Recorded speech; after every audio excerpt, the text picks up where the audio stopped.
ओडिशारे सुना खଣି से पुणी गोटे कि दुईटी स्थान नुहे एकाधिक जगार माटी तोड़ू बाहरुछि सुना। राज्य में सुना खणीर संधान मिलिबा परे रत्नगर्भा केन्दुझर जिलार विकास रे जोड़ी हेबाकु जाउछि आउ एक फर्द। जिलार गोपुर गजीपुर अंचल में सुना खणीर संधान मिलिछि, जहाकु नै भारतीय भूवैज्ञानिक संस्था पक्षरु माटी खोला सह खणी परीक्षा काम आरंभ होइछि, जहाकु नै स्थानीय जनप्रतिनिधि भावे तेलकोई विधायक बेस उत्साहित। सेपटे देवगढ़ जिलार आड़ास रामपल्ली रे भी सुना खणीर संधान मिलिछि। प्रथमे 2017 रे एने एक रिपोर्ट प्रकाश पाइथिला। तेबे सुना खणी मिलिबा परे स्थानीय अंचल रे जागार मूल्य बढ़ी जाइथिबा कहिसंती विधायक। देवगढ़ भली छोट जिले में यह रोजगार बढ़ाइबारे सहायक हेबो बोली विधायक कहिसंती।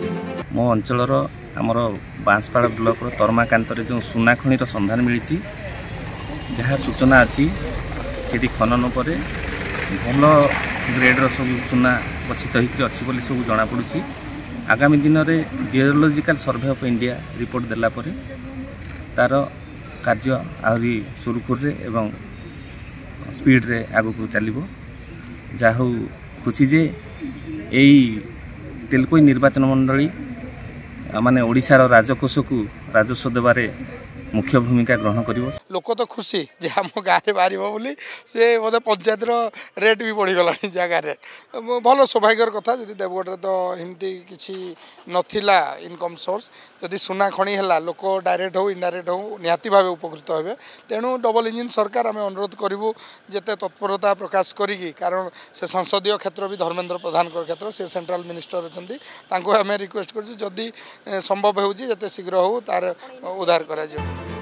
राज्य में देवगढ़ जिला और केन्दुझर जिले में सुना खणीर संधान मिलुथिबा विधानसभा लिखित उत्तर रखिछंती खणी मंत्री विभूति जेना। आड़ास रामपल्ली अंचल में भारतीय भूवैज्ञानिक संस्था बा जीएसआई द्वारा G2 स्तर में अनुसंधान कार्य सरी। केन्दुझर जिलार गोपुर गजीपुर अंचल में G3 स्तरीय अनुसंधान में संतोषजनक फलाफल बाहरिबा जोगु से अंचल में भारतीय भूवैज्ञानिक संस्था और राज्य खणी और भूतत्व निर्देशालय सहभागितार G2 स्तर अनुसंधान कार्य चालू रही। अनुसंधानकारी संस्था माने चूड़ांत रिपोर्ट प्रदान कला परे वैषयिक कमिटीर सुपारिश क्रमे परवर्ती पदक्षेप नियाजिबो बोली खणी मंत्री विभूतिभूषण जेना कहिसंती। केउंझर जेमती एटी तार हम तार एक्सप्लोरेशन हम एवं तार मध्य एक्शन हम आम खणीर खणी खदान सुना खणीर प्रक्रिया आम आरंभ करूँ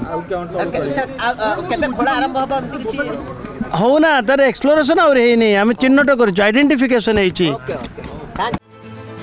माइंस ब्यूरो रिपोर्ट अनुसार भारत में प्राय 550 सुना खणी एवं कार्यक्रम रही।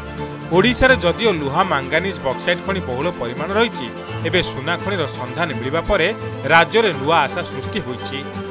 भुवनेश्वर स्वाति जेना रिपोर्ट, ओडिशा रिपोर्टर।